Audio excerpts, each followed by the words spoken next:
Okay, I just returned from my trip and we're in the aftermath of our winter storm. We had rain last night and this morning, and it's been in the 50s. So most of it is gone, but in the shady places, we still have some snow. We got a couple of 3 inches of ice, and then a few days later, we got somewhere between 5 and 6 inches of snow on top of the ice. The pond was basically frozen over, and here in this shady area you can see we still have some ice, but most of it has thawed. You can see we have a lot of runoff from the melting snow and ice. Looks like the henbit or dead nettle has survived. Prior to the storm, I had noticed there's a lot of it in the backyard. It runs all the way in this section right in front of me, all the way over to the big tree right next to the workshop. It's all through the backyard, and it survived, it looks like, the snow and ice. Before the ice came in, I had noticed that the bees were really bringing in red pollen.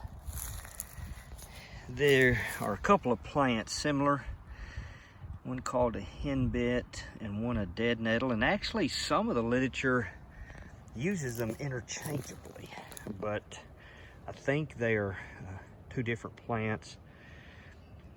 I honestly can't tell which is which, but this is either henbit or dead nettle. Maybe somebody watching this video, some botanists, can tell us precisely.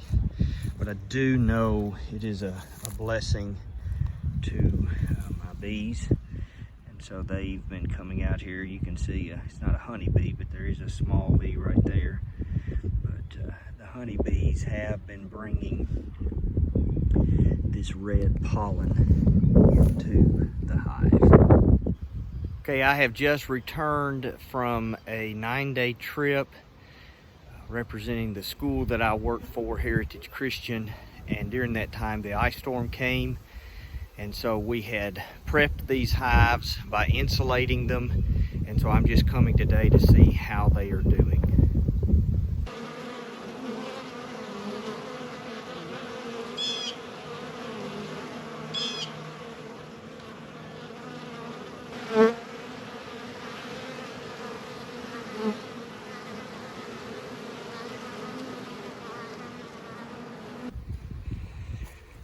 There are 8 boxes here, but I only have colonies in 6 of them. But one encouraging thing is I have bees that are active in all of these hives. We had a week in which we went, I don't know, probably 6 days in which the night temperature was below freezing.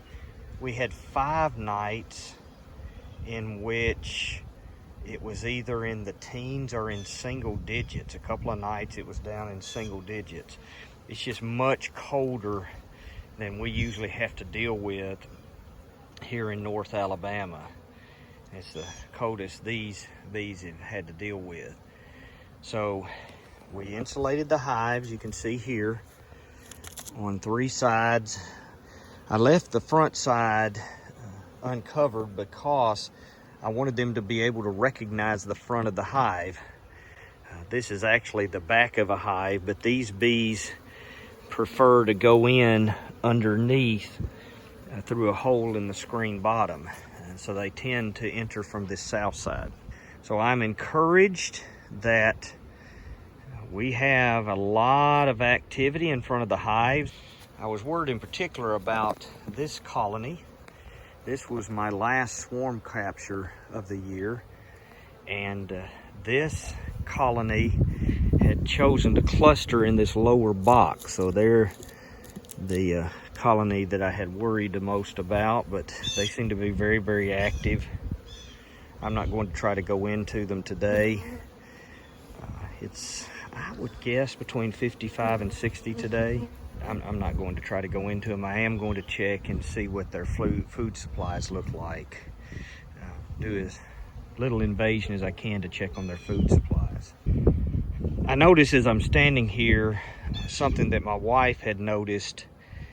She had found, since it started warming up, we've had some warmer temperatures the last 2 days, and then had rain that cleared out most of this snow. But the bees been just a little grumpier. She's noticed when she's been around them that she hasn't been stung, but they chase her a little more, or they'll give you that bump that they give you. You know, a lot of times bees will kind of give you a warning bump.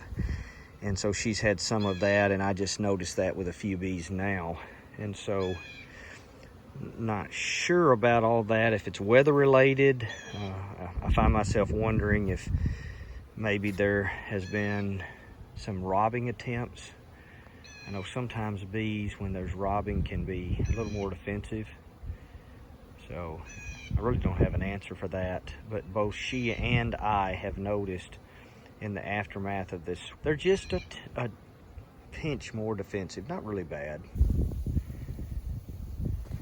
There's a few bees in my pollen feeder, but not just tons.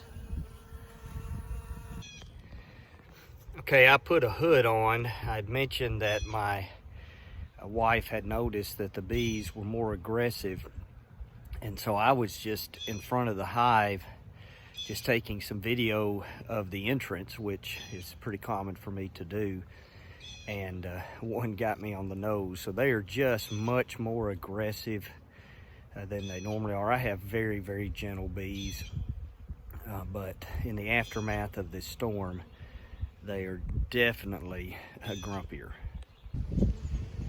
How you doing, Bob?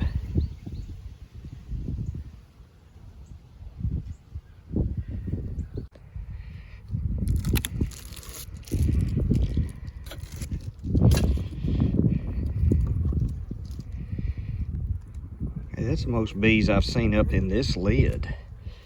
This particular colony hasn't been up in this sugar much. So they are in it now. They've got quite a bit in there, so I'm not going to add any right now.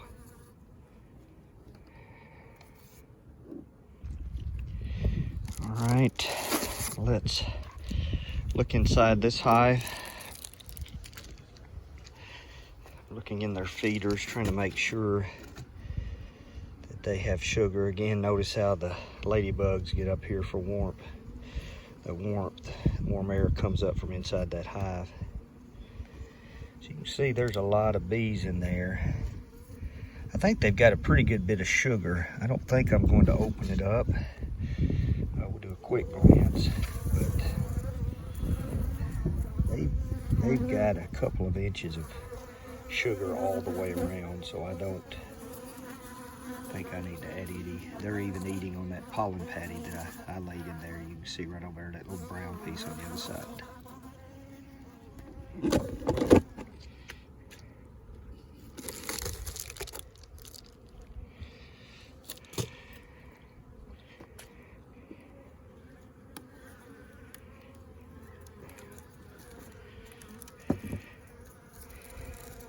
The bees are working all the sugar feeders quite a bit more today. Had a little pollen patty in there. I want to add another. It's beginning to dry out, so I want to use up those patties, what I've got left. I've got some new mix that I bought from Cayman Reynolds, but I'd like to use up the older stuff first. Okay, the bees are really working this sugar.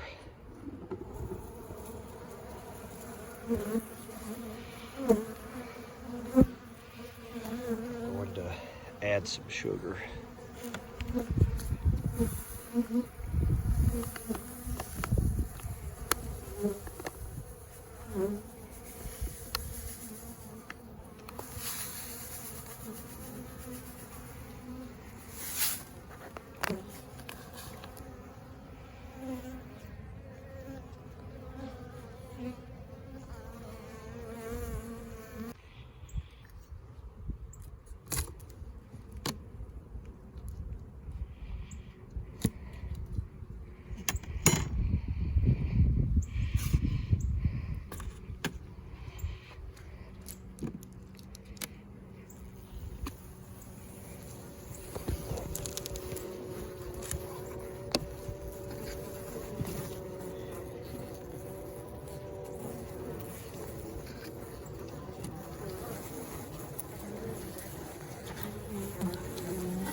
because I changed the look of this side of the hive by putting that insulation, I piled sticks up in front of the door. Some of them have fallen. I see one that's fallen down there on the ground.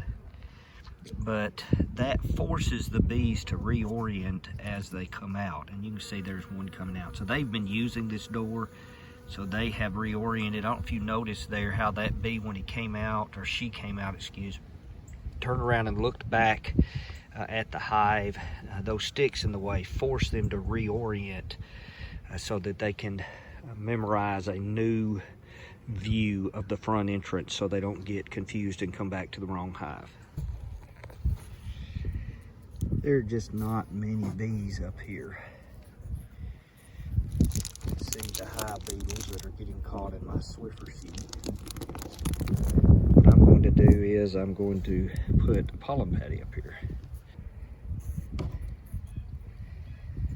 I'll put a pollen patty up here. And I'll probably put a piece right on top of them, right on top of the cluster in the lower box. There's a few coming up here. Okay, I have added food to each of the hives. I did a little more seal work on this hive. I was not happy with the amount of crack I had here. I think there was too much air going in.